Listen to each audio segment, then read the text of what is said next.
Hey guys, so in this video, I'm going to be showing you guys how to get free Xbox Game Pass in 2025. So go over to ogsnags.com, and this is a website that has a bunch of different like coupons and stuff. So just type in Xbox till you see Xbox Game Pass right here. So we're going to go ahead and press on that. And as you can see, it says free Game Pass.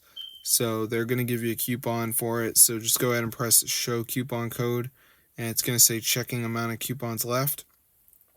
So after this, it's going to say get full code, so just press that. It's going to bring you over here, and it says what do you like about shopping at Amazon, so I'll just say super fast shipping. So now it's going to ask you for your email, so just put it in, guys. You can see it says we use email, notify you once you qualify. So basically they're going to send you your code to your email, so it's super cool, guys. So that's how to get it for free. So yeah, Xbox Game Pass is very expensive, I think, so let's just see if we can find it.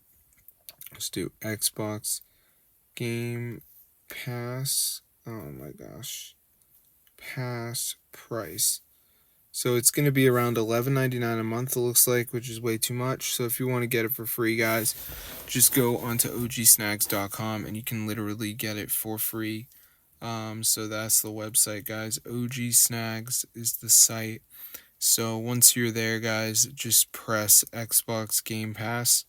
And as you can see, it's right there, and then you can literally get it for free. So I'm going to see you guys in another video, but that's how to get free Xbox Game Pass in 2025. So that is super cool, guys. So I'm going to see you in another video, but yeah, be sure to go ahead and subscribe to the channel if you guys want to get free Xbox Game Pass right away, guys. Super cool. So I'm going to see you guys in another video, but yeah, tell your friends about it because this is super cool and it works.